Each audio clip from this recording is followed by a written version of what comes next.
तो हेलो दोस्तों, आप सभी का स्वागत है हमारे यूट्यूब चैनल टोटल लर्निंग पर। आप सभी को गुड इवनिंग, जय हिंद, जय सिया राम, राधे राधे। तो चलिए दोस्तों, आज हम लोग आप लोगों का डेमो क्लास स्टार्ट करने वाले हैं, न्यू बैच, निश्चय बैच के लिए। तो दोस्तों, हम लोगों ने अभी तक हमारा जो पिछले क्लास में हम लोगों ने पार्लियामेंट शुरू किया था। पार्लियामेंट में हमने क्या क्या पढ़ा था कि पार्लियामेंट के 3 अंग होते हैं, जिसमें से एक अंग हमने पढ़ लिया था। वो क्या था? सदन पढ़ रहे थे। तो उसमें से हमने एक सदन पढ़ा था, राज्यसभा। आज हम लोग दूसरे सदन की चर्चा करेंगे, और दूसरा सदन कौन है? लोकसभा। तो आज हम लोग अब लोग अपनी कॉपी में सब लोग हेडिंग डाल लें। आज हमारा टॉपिक होगा, वो रहेगा आपका लोकसभा।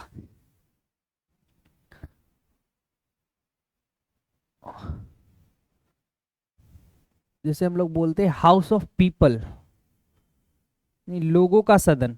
क्या कहते हैं इसे हम लोग? लोगों का सदन, हाउस ऑफ पीपल।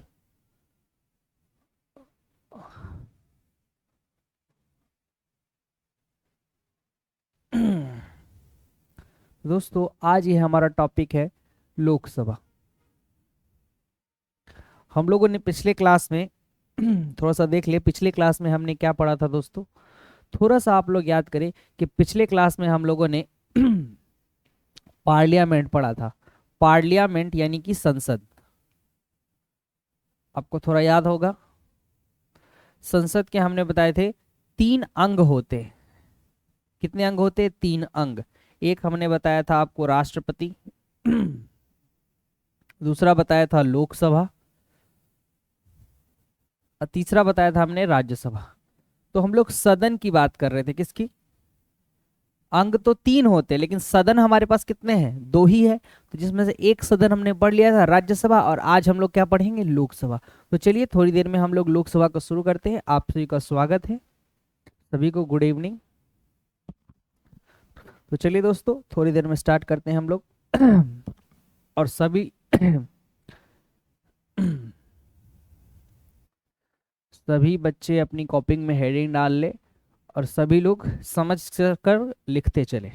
तो चलिए दोस्तों, बात करते हैं हम लोग लोकसभा की। दोस्तों, लोकसभा का जो वर्णन है, वो संविधान के अनुच्छेद यानी कि आर्टिकल 81 में इसका वर्णन किया गया है। कहाँ वर्णन किया गया है? संविधान सभा सॉरी संविधान सभा बोले, हमारे संविधान के अनुच्छेद 81 में किसका वर्णन है? लोकसभा यानी हाउस ऑफ पीपल। नाम से ही पता चल रहा है, हाउस ऑफ पीपल, लोगों का सदन। यानी इसमें लोग के द्वारा चुने हुए सदस्य चाहते हैं। तो चलिए, इसके कई नाम हैं। जैसे एक बात करते हैं, जैसे हमने याद किया था, पढ़ा था, राज्यसभा को उच्च सदन कहते हैं। उसी प्रकार इसके कई नाम हैं। जैसे एक नाम है इसका निम्न सदन। इसका एक नाम क्या है? निम्न सदन। इसको हम किस सदन से नाम से जानते हैं? निम्न सदन। और भी इसे कई नामों से जानते हैं, जैसे अस्थाई सदन। जैसे आप लोगों ने पढ़ा था कि राज्यसभा क्या है? एक अस्थाई सदन है, और ये एक क्या है? अस्थाई सदन। और भी इसके कई नाम हो सकते हैं। जैसे एक नाम आपको याद होना चाहिए, मैंने बताया था हाउस ऑफ पीपल यानी कि जनता का सदन। क्या है ये? जनता का सदन है। क्यों इसे हम लोग जनता का सदन कहते हैं? क्योंकि जनता के द्वारा ही मेंबर्स जो चुने जाते हैं वही इसमें आते हैं। जनता के द्वारा चुने हुए लोगों को ही इसमें शामिल किया जाता है। जैसे हमने राज्यसभा में पढ़ा था कि राज्यसभा में जितने भी सदस्य होते हैं वो सब राज्यों के विधानसभा के द्वारा चुने जाते हैं, आम लोग नहीं चुनते। इसमें आम लोग चुनते हैं, इसीलिए हम लोग जनता का सदन, इसे फिर प्रत्यक्ष सदन भी कहते हैं। चलिए, तो इसके कई नाम हो गए। बात करते हैं दोस्तों आगे, देखते हैं। देखिए, इसका जो बात है, अब हमारे यहाँ लोकसभा में सदस्य कितने होते हैं? तो पहली बात, मेंबर्स। किसकी बात करेंगे हम लोग? मेंबर्स की। मेंबर्स यानी कि सदस्यों की। किसकी बात करेंगे? सदस्यों की। तो बात करते हैं दोस्तों, हमारे यहाँ सदस्यों की संख्या कितनी है? तो आप सभी लोग याद करें, हमने पढ़ा था राज्यसभा में 250 सदस्य होते हैं, 250, लेकिन यहाँ पर जो सदस्यों की संख्या है वो 550 है। कितनी है? 550 टोटल होते हैं। अब सभी लोग कंफ्यूजन होंगे। देखिए, क्योंकि अभी से पहले इससे पहले हमारे यहाँ 552 थे, लेकिन अभी जो दो व्यक्ति हैं जो एंग्लो इंडियन होते थे उन्हें हटा दिया गया है और वर्तमान में हमारे पास कितने हैं, 550 मेंबर्स है। बात करें क्या वर्तमान में कुल इतने मेंबर्स हैं, ये बात तो हमें देखनी पड़ेगी। पहले हम इसको बांटते हैं।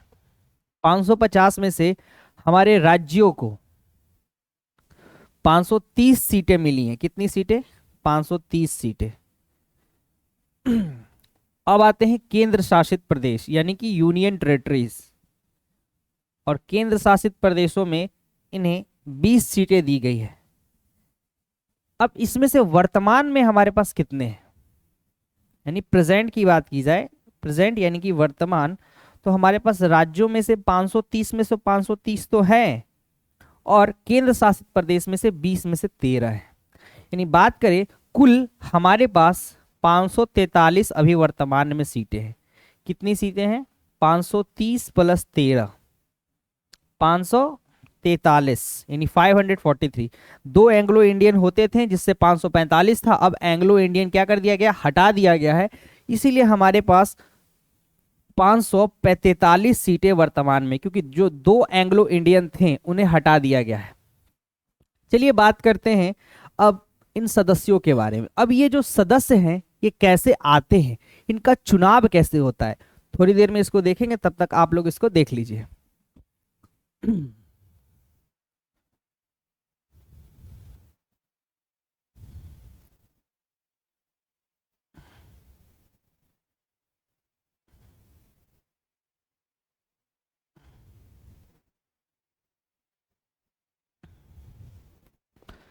चलिए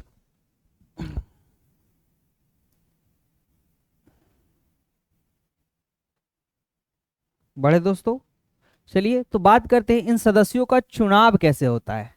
इनके सदस्यों का चुनाव कैसे होता है, चुनकर कैसे आते हैं, तो आप सभी लोग याद करें, इसमें जनता का जो चुनाव है, सॉरी ये सदस्यों का जो चुनाव है वो प्रत्यक्ष रूप से होता है। कैसे होता है, प्रत्यक्ष रूप से, यानी कहने का मतलब इसमें आम जनता क्या करती है, आकर वोट डालती है। आम जनता यानी हम लोग, हम, आप, आपके पिता माता भाई बहन, जो भी जिनकी उम्र 18 या उससे क्या हो, 18 वर्ष या 18 वर्ष से क्या हो, अधिक हो, जिनकी उम्र क्या हो 18 वर्ष या 18 वर्ष से अधिक हो, वही लोग क्या करते हैं, चुनाव में जाकर अपना मत देते हैं, और उन्हीं मतों के द्वारा जो भी लोग हैं, जो पार्टी जो भी लोग खड़े हैं, उनमें से सबसे ज्यादा मत जिसके पास जाएगा वो उस एरिया से क्या होगा, चुना जाएगा। तो मैक्सिमम वोट जिसे मिलेंगे वही क्या बनेगा, उस एरिया का मेंबर, सॉरी सदस्य, लोकसभा का सदस्य उस एरिया से। चलिए तो बात करें तो कौन से लोग वोट देते हैं, आम जनता इसमें वोट देती है, और 18 वर्ष या 18 वर्ष से अधिक की। चलिए तो ये बात हो गई। अब हमारे यहाँ जो लोकसभा है, अब अगर मुझे लोकसभा का सदस्य बनना है तो कुछ ना कुछ तो योग्यता होगी, तभी तो हम लोग लोकसभा में सदस्य बन सकते। अगर मान के चले मुझे लोकसभा के चुनाव में खड़ा होना है, तो मुझे कुछ तो योग्यता होनी चाहिए, तभी तो मैं लोकसभा के चुनाव में खड़ा हो पाऊंगा। तो क्या योग्यता होनी चाहिए, उस योग्यता के बारे में हम लोग थोड़ा देखते हैं, क्या योग्यता होनी चाहिए। चलिए तो योग्यता की चर्चा करते हैं। दोस्तों बात करें, अगर आपको सबसे पहले इसका सदस्य बनना है तो पहली चीज तो आप लोग याद रखें कि भारत का नागरिक होना बहुत ही जरूरी है। क्या होना जरूरी है, भारत का नागरिक। अगर आप भारत के नागरिक नहीं है तो किसी भी देश के चुनाव में हिस्सा ले नहीं सकते। बात करते हैं दूसरा। दूसरा क्या है, अगर आपको लोकसभा में सदस्य में चुनाव लड़ना है तो आपको 25 वर्ष उम्र होनी चाहिए। क्या होनी चाहिए, 25 वर्ष की आयु होनी चाहिए, यानी न्यूनतम, मैक्सिमम तो इसकी कोई सीमा नहीं है। बात करते हैं, अभी मैंने थोड़ा देर पहले आपको याद करें पार्लियामेंट में बताया था, यानी पार्लियामेंट यानी संसद। संसद के कितने अंग है दोस्त, 3 अंग। याद करें मैंने बताया था राष्ट्रपति, एक बताया था आपको राज्यसभा, और दूसरा बताया था आपको लोकसभा। कुछ कुछ याद आ रहा है, राज्यसभा लोकसभा। तो याद करें आपको बताया गया था कि राज्यसभा में जो इनकी आयु सीमा है चुनाव लड़ने की वो 30 वर्ष होती है। याद आया कुछ? राष्ट्रपति जो है इसकी आयु सीमा 35 वर्ष होती है। और उसी प्रकार जो लोकसभा है उसकी आयु सीमा क्या होती है? 25 वर्ष। लोकसभा के सदस्यों की आयु सीमा क्या है? न्यूनतम आयु सीमा 35 वर्ष के हो जाएंगे तो अब राष्ट्रपति का चुनाव भी लड़ सकते हैं, 30 वर्ष के हो जाएंगे तो राज्यसभा के सदस्यों का चुनाव लड़ सकते हैं, या फिर लोकसभा के सदस्य बनना है तो 25 वर्ष की आयु होनी चाहिए, तब आप लोकसभा का चुनाव लड़ सकते हैं। तो वही मैंने लिखा है 25 वर्ष की आयु क्या होनी चाहिए? पूरी होनी चाहिए। तीसरी बात तीसरी बात यह है कि आप कोई भी लाभ पद पर नहीं होने चाहिए। क्या? लाभ पद पर नहीं होने चाहिए। लाभ पद कहने का मतलब होता है गवर्नमेंट जॉब। कोई भी आप गवर्नमेंट या सरकारी नौकरी नहीं करते होने चाहिए। चौथी बात, आप मानसिक रूप से स्वस्थ होने चाहिए। क्या होने चाहिए? मानसिक रूप से स्वस्थ होने चाहिए। अगर आप इन सभी क्राइटेरिया को फिल करते हैं तो आप हमारे देश में लोकसभा का चुनाव लड़ सकते हैं। जीते या ना, जीतना या ना जीतना तो आपके सपोर्ट पे निर्भर करता है, लेकिन अगर आप ये क्राइटेरिया फिल करते हैं तो आप लोकसभा के सदस्यों का चुनाव लड़ सकते हैं। चलिए चलिए दोस्तों, एक बार इसको देख ले, फिर हम लोग आगे की ओर बढ़ते हैं। आप सभी को समझ आ रहा है? सभी को वॉइस भी क्लियर पहुंच रही है?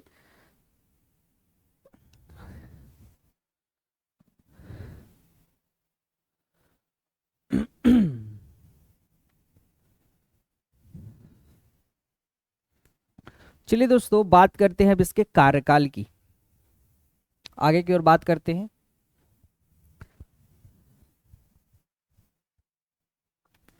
चलिए अब बात करते हैं दोस्तों कार्यकाल की। दोस्तों कार्यकाल,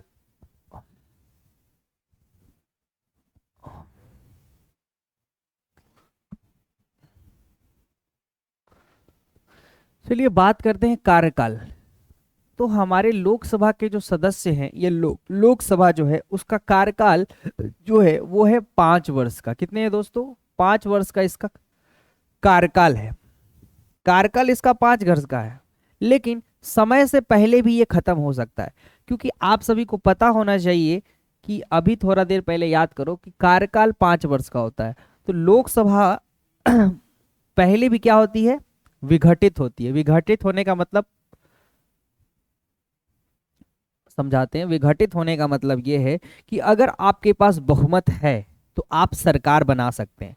अगर ये बात बताओ कि लोकसभा के, अगर मेरे पास लोकसभा में बहुमत है, मैं एक, दो पार्टी है, एक पार्टी मैं हूं, एक पार्टी दूसरी है, मेरे पास लोकसभा में बहुमत है और उसके पास राज्यसभा में बहुमत है, तो सरकार कौन बनाएगा? तो सरकार वही बनाएगा जिसका लोकसभा में क्या है? बहुमत है। बहुमत कहने का मतलब मेरी अधिकतम सीटें हैं। क्या है? अधिकतम सीटें हैं लोकसभा में। राज्यसभा में कितनी भी सीटें हो, आप राज्यसभा के पार्टी लोग सदस्य नहीं बना सकते। लोकसभा में जिसका बहुमत है वही व्यक्ति क्या बना सकता है? सरकार बना सकता है। तो मान के चलो अगर मेरे पास बहुमत नहीं रही, बहुमत नहीं रही तो सरकार क्या हो जाएगी? गिर जाएगी, विघटित हो जाएगी, तो टूट जाएगी। यानी जब तक बहुमत है, क्या बहुमत है, तब तक आप क्या है? आपका सरकार चल रहा है, बहुमत खत्म, सरकार खत्म। यानी जब तक बहुमत है,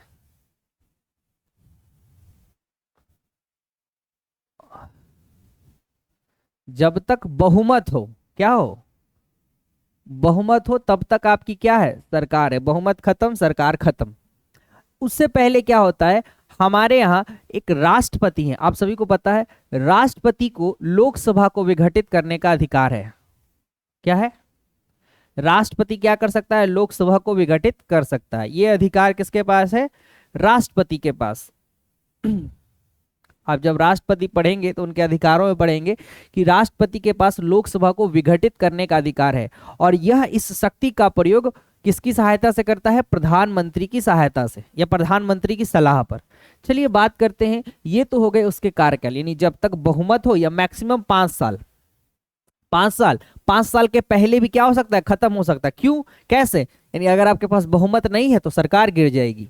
याद रखिएगा, हमेशा वही व्यक्ति सरकार बनाएगा जिसकी लोकसभा में बहुमत है, न कि राज्यसभा में। राज्यसभा में बहुमत हो या ना हो, आप सरकार लोकसभा के दम पर ही बनाते हैं। चलिए आगे की ओर बात करते हैं। तो राष्ट्रपति किसकी सलाह पर लोकसभा को भंग कर सकता है? याद रखिएगा, राष्ट्रपति प्रधानमंत्री की सलाह पर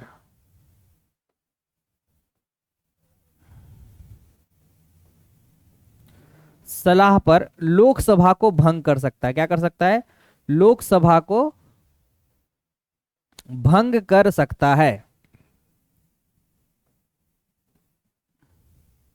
इसीलिए इसे क्या कहते हैं?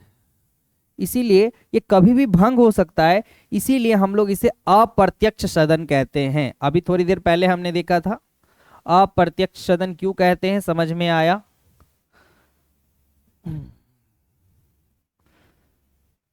चलिए, ये हो गया आपका अप्रत्यक्ष सदन, यानी जब तक बहुमत हो या फिर मैक्सिमम 5 साल। चलिए बात करते हैं कुछ और चीजों की। देखिए हमारे यहाँ संविधान में कुछ संशोधन किया गया था। चलिए, हमारे यहाँ संविधान में कुछ संशोधन किए गए थे, उस संशोधन को जरा देखते हैं। चलिए बात करते हैं, हमारे संविधान में एक संशोधन हुआ था, 42वां संशोधन, 42वां संविधान संशोधन। संशोधन तो आप सभी को पता होगा, समय के अनुसार स्थिति को देखते हुए चेंज किया जाता है हमारे संविधान में। तो संविधान में एक संशोधन हुआ, 42वां संविधान संशोधन। यह संशोधन जो है किया गया था 1976 में। कब किया गया था? 1976 में किया गया था। ध्यान से सुनिएगा, 1976 में किया गया, और उस समय देश के प्रधानमंत्री थे इंदिरा गांधी। अब ये इंदिरा गांधी उस समय प्रधानमंत्री थी, और 1976 में क्या किया गया? संशोधन किया गया। अब संशोधन क्या किया गया? संशोधन करके ये कहा गया कि ये जो लोकसभा है, लोकसभा का जो कार्यकाल है वो कितने वर्षों का है? 5 वर्षों का। मैं इसे 1 साल बढ़ा दूंगा, मैं इसे बढ़ाकर क्या कर देता हूं? 6 वर्ष। यानी कार्यकाल को बढ़ाकर क्या कर दिया गया? 6 वर्ष कर दिया गया। किसके कार्यकाल को? लोकसभा के कार्यकाल को। किस संशोधन के तहत? 42वां संविधान संशोधन 1976 के तहत 6 वर्षों का कार्यकाल किया गया लोकसभा को। अब फिर आती है सरकार मोरारजी देसाई की। अब किसी सरकार आई? मोरारजी देसाई। मोरारजी देसाई ने फिर एक और संशोधन किया, और यह संशोधन किया संविधान का 42वां संविधान संशोधन। कब किया? 42वां संविधान संशोधन। कौन सा संशोधन इन्होंने किया? 42वां संविधान संशोधन। दोस्तों उन्होंने यह संशोधन 1978 में किया था। कब किया था? और इस समय किसकी सरकार थी? मोरारजी देसाई। ये इंदिरा गांधी थी, आईजी। देखो मैं यहां पे लिख देता हूं, इंदिरा गांधी, इंदिरा गांधी की सरकार थी, और इस समय मोरारजी देसाई। अभी लिखूंगा, 44वां संविधान संशोधन हुआ 1978 में। उन्होंने कहा कि मैं फिर से इसका कार्यकाल 5 वर्षों का करता हूं। फिर से क्या करता हूं? यदि पुनः घटाकर फिर से क्या कर दिया गया? 6 वर्ष से 5 वर्ष। यानी पहले 5 था, बढ़ाकर इंदिरा गांधी ने 6 किया, फिर मोरारजी देसाई ने इसे वापस क्या कर दिया? 5, और अभी तक ये 5 है। चलिए, तो 5 वर्षों तक इसका क्या रहता है? कार्यकाल। और ये किसके समय हुआ? मोरारजी देसाई के समय। मोरारजी देसाई के समय इसके कार्यकाल को क्या कर दिया गया था? बढ़ा दिया गया था, सॉरी घटा दिया गया, 6 वर्ष से 1 वर्ष। और इंदिरा गांधी ने इसे 1 वर्ष बढ़ा दिया था, 6 वर्ष कर दिया था। चलिए, इतना आप सभी को समझ में आया। और एक चीज आप सभी लोग और याद कर रखिएगा, जब हमारे संविधान में, अच्छा आगे देख, तो यहां तक आप देख ले, फिर हम लोग आगे पेज में उसको लिखते हैं। कार्यकाल से, ये सब जितनी बातें हैं ये सब कार्यकाल से संबंधित है। चलिए एक बार मैं फिर से इसे बता देता हूं। देखिए हमारे लोकसभा का जो कार्यकाल है दोस्तों, वो 5 वर्षों का होता है। समय से पहले भी विघटित हो सकता है, और विघटित कब होगा? जब तक आपके पास बहुमत है तब तक नहीं होगा। अगर जब बहुमत खत्म, सरकार खत्म। और हमेशा लोकसभा के बहुमत ही क्या बनाती है? देश में सरकार बनाती है। अब प्रधानमंत्री किसी भी सदन से हो सकता है, चाहे वो लोकसभा का हो चाहे वो राज्यसभा का हो। बात करते हैं राष्ट्रपति। राष्ट्रपति जो है लोकसभा को भी विघटित करता है। क्यों? किसकी सलाह पर? तो प्रधानमंत्री की सलाह पर विघटित कर सकता है, तो हटा सकता है। इसीलिए इसे हम लोग अप्रत्यक्ष सदन भी कहते हैं। बात करते हैं 2 और संशोधन की। हमारे संविधान में दो संशोधन हुआ। एक संशोधन हुआ 42वां संविधान संशोधन 1976, जिसमें लोकसभा के कार्यकाल को बढ़ाकर इंदिरा गांधी ने 6 वर्ष का करवा दिया। फिर एक और संशोधन हुआ 44वां संविधान संशोधन 1978 में, जिसमें पुनः मोरारजी देसाई ने इसका कार्यकाल क्या कर दिया, 5 वर्ष का कर दिया। चलिए, सभी लोगों को समझ आया दोस्तों? चलिए दोस्तों, तो आप सभी को अगर हमारी ये क्लासेस अच्छी लग रही है तो फटाफट अपने सभी दोस्तों को ये शेयर कर दे, और आप सभी लोग हमारे इस वीडियो को लाइक कर दे, हमारे चैनल को सब्सक्राइब कर दे, और फटाफट कमेंट बॉक्स में लिख कर बताएं आपको आज की क्लासेस कैसी लग रही है। फिर हम लोग इसका पार्लियामेंट का पूरा क्या करेंगे, पूरा का पूरा हम लोग इसका ऑब्जेक्टिव करेंगे। पार्लियामेंट हमने पढ़ा, लोकसभा पढ़ा, इसके अब राज्यसभा पढ़ा, आज लोकसभा पढ़े, फिर हम लोग इसके ऑब्जेक्टिव्स करेंगे। ठीक, चलिए दोस्तों आगे की ओर बढ़ते हैं। आगे की ओर बात किया जाए दोस्तों, आगे की ओर बात किया जाए तो आगे आज बात करते हैं कुछ और। देखिए, हमारे यहाँ एक आर्टिकल है अनुच्छेद 352, अनुच्छेद 352, इसकी बात करते हैं दोस्तों। कौन से आर्टिकल की बात कर रहे हैं हम, आर्टिकल 352। इसके तहत हमारे देश में एक आपातकाल लगाया जाता है, जिस आपातकाल का नाम है राष्ट्रीय आपातकाल। क्या दोस्तों, राष्ट्रीय आपातकाल। कार्यकाल से संबंधित बातें मैं कर रहा हूं। आप सभी लोग सुना होंगे कि हमारे यहाँ 3 प्रकार के आपातकाल होते हैं, एक राष्ट्रीय आपात, एक राष्ट्रपति शासन और एक वित्तीय आपात, जिसमें से 352 के तहत राष्ट्रीय आपात लगाया जाता है। तो दोस्तों बात करें जब हमारे देश में राष्ट्रीय आपात लगता है, जब हमारे देश में राष्ट्रीय आपात लगता है तो लोकसभा का जो कार्यकाल है वो 1 वर्ष तक बढ़ा दिया जाता है। यानी कि कहने का मतलब है, जब राष्ट्रीय आपातकाल लगेगा, ध्यान से सुनिएगा, जब राष्ट्रीय आपातकाल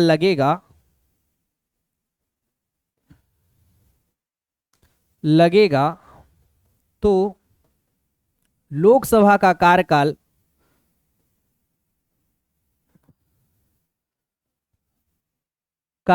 1 वर्ष तक बढ़ा दिया जाएगा, 1 वर्ष तक बढ़ा दिया जाएगा। यानी याद रखिएगा, जब आपके यहां राष्ट्रीय आपातकाल लगा हो तभी 1 वर्ष बढ़ेगा, राष्ट्रीय आपातकाल नहीं लगा है तब नहीं बढ़ेगा। अगर मान के चलिए राष्ट्रीय आपातकाल लगा है और देश का कार्यकाल बढ़ गया लोकसभा का, अब राष्ट्रीय आपातकाल खत्म, अभी लागू किए 1 महीना ही हुआ है, एक वर्ष को लागू किए 1 ही महीना हुआ है और राष्ट्रीय आपातकाल खत्म, तो 6 महीने के अंदर, 6 महीने से अधिक ये कार्यकाल नहीं जाएगा और 6 महीने के अंदर ही ये कार्यकाल को क्या कर दिएगा, समाप्त कर दिया जाएगा और फिर से क्या कराया जाएगा, चुनाव कराया जाएगा, अगर राष्ट्रीय आपातकाल हट गया तो। चलिए आगे की ओर बढ़ते हैं।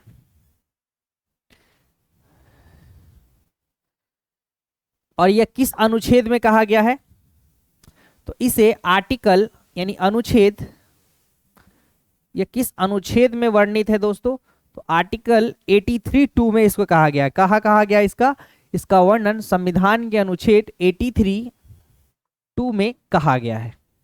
चलिए बात करते हैं आगे की ओर।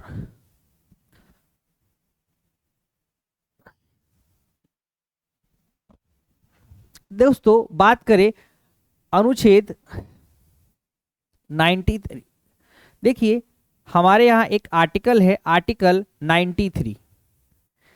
देखिए आर्टिकल 93 में एक वर्णन किया गया है।